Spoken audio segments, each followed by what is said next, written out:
La sexualidad humana es vital, trascendente y de gran importancia para Dios el Creador, por una razón muy sencilla, porque fue Él quien creó el género masculino y el género femenino, dotando a ambos géneros de los órganos sexuales reproductores. Dichos órganos sexuales reproductores tenían y tienen dos objetivos claros, como son la de crear un vínculo de unión entre hombre y mujer y a través de este vínculo ser portadores de vida. Este vínculo habría de dar a ambos géneros el placer y la satisfacción plena en su realización, dándose así la institución más importante para todo ser humano, como es la familia. La familia, por tanto, habría de ser la estructura y el fundamento de todo orden social.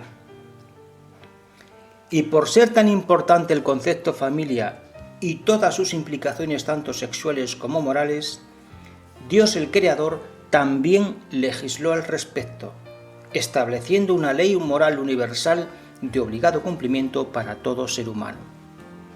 Así que es obligado en este tema que estamos tratando dar respuesta a dos preguntas. La primera pregunta sería: ¿qué enseñan las Escrituras y qué enseñó Jesucristo respecto a las relaciones íntimas entre hombre y mujer? Y la segunda pregunta es: ¿cuál es el punto de vista de las Escrituras y de las enseñanzas de Jesucristo en cuanto a la homosexualidad, el transvestismo y los transgénero? Jesucristo declaró de forma explícita y sin ningún género de dudas entre quienes debería darse el vínculo de unión en el cual las relaciones sexuales habrían de tener lugar.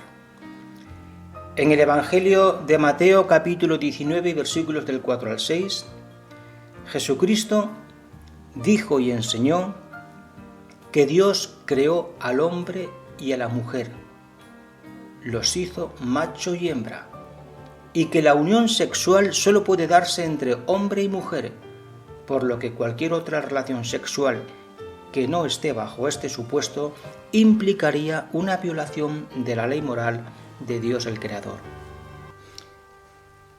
Es obvio que hay personas que tienen deseos de atracción hacia su mismo sexo, o que se sienten hombres en un cuerpo de mujer o viceversa.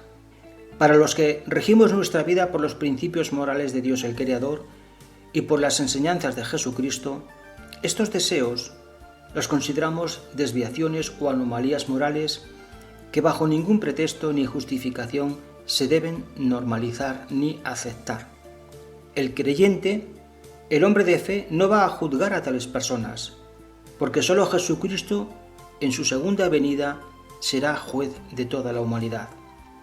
Por lo tanto, el trato a estas personas debe ser de respeto y de dignidad, pero al mismo tiempo, esto no quita el que seamos claros a la hora de decir y de enseñar lo que dicen las Escrituras al respecto. Ahondando más en esta cuestión, decir que cuando una persona nace, lo primero que preguntan los padres es si es niño o es niña. Nunca van a preguntar si es homosexual o transexual, ni nada por el estilo. Por una razón muy sencilla, porque la naturaleza dota a los seres vivos de dos géneros distintos, necesarios y que se complementan perfectamente, lo masculino y lo femenino. De hecho, la pervivencia y la continuidad del ser humano depende del género masculino y del género femenino, por lo que es precisamente esta incapacidad para la reproducción entre dos personas del mismo género lo que hace antinatural la homosexualidad, el transvestismo y la transexualidad. Incluso desde un punto de vista sociológico y filosófico, lo que hace normal o anormal un comportamiento es cuando se establece un imperativo categórico, en el sentido de que esa norma aplicada a todo el mundo da como resultado la conservación y la preservación, en este caso de la vida. En lo que nos ocupa, cabría preguntarse: Si en todo el mundo el comportamiento romántico y sexual fuera homosexual, ¿qué resultados tendría sobre la humanidad? Evidentemente, la humanidad se extinguiría, pues cesaría la reproducción humana. Pues esto en sí mismo hace que la homosexualidad sea un comportamiento antinatural, porque es contrario a la propia naturaleza que preserva la vida y su continuidad mediante la reproducción, basada en el género masculino y en el género femenino. La naturaleza y su ley natural en condiciones normales dota a los sistemas y organismos vivos de una genitalidad acorde con sus características físicas.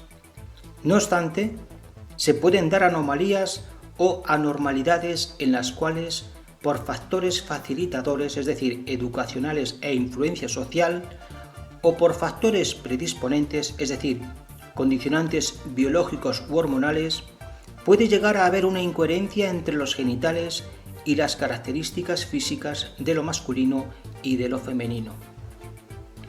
El ser humano, en los últimos tiempos que vivimos, para superar el conflicto moral que implica esta incoherencia entre los genitales y las características físicas de lo masculino y de lo femenino, ha negado este principio natural y lo ha combatido artificialmente e ideológicamente bajo el concepto de derecho a elegir libremente la sexualidad. El ser humano, su complejidad y nuestra propia imperfección puede llevarnos a sufrir y padecer, sin saber exactamente la causa, a que sintamos atracción y deseo sexual hacia el mismo sexo, o de sentirnos hombre en un cuerpo de mujer y viceversa. Es evidente que la persona en estas circunstancias es víctima inocente de una incoherencia entre sus genitales y su propia naturaleza. Pero esto en sí mismo, el deseo, no es una violación de la ley moral de Dios el Creador, sino más bien lo que es una violación de la ley moral es la materialización del deseo, es decir, cuando uno sucumbe y lleva a la práctica el deseo mediante comportamientos homosexuales, transexuales o de transgénero. La persona que está en esta situación y que tiene una incoherencia entre sus genitales y sus deseos sexuales, si desea ser hombre creyente y de fe, debe de hacer un esfuerzo concienzudo, cosa que no es fácil, y respetar la ley moral del Creador. Todos los hombres de fe y creyentes sabemos o deberíamos de saber y ser conscientes de que el que tiene este problema tiene una terrible lucha, que posiblemente la padezca mientras viva, y que le va a causar sufrimiento y dolor emocional.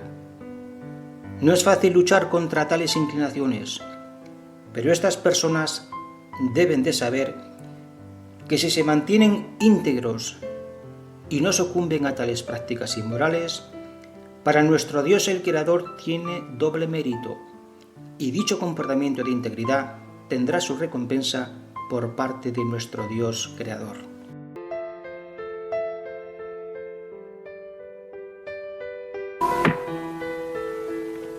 No creáis que he venido a traer la paz a la tierra.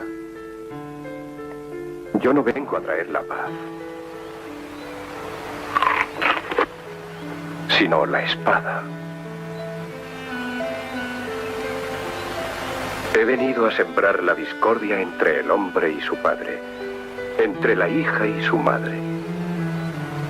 Los enemigos de un hombre serán los miembros de su propia familia.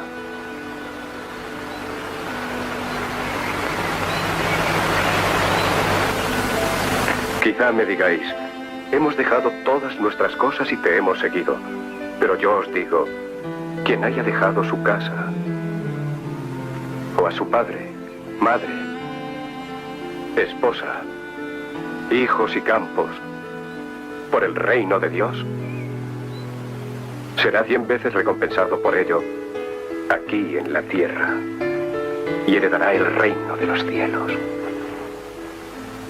Quien quiera salvar su vida la perderá, Pero si un hombre pierde su vida por mí y por el evangelio que os traigo, la habrá salvado.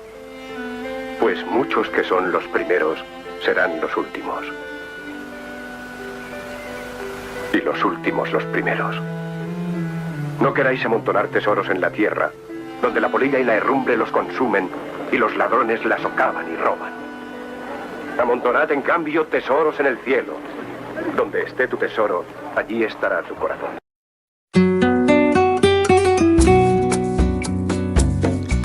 Para aprender más sobre la Biblia y sobre el Evangelio de Jesucristo, accede a la red social YouTube y teclee en el buscador lo que ves en pantalla.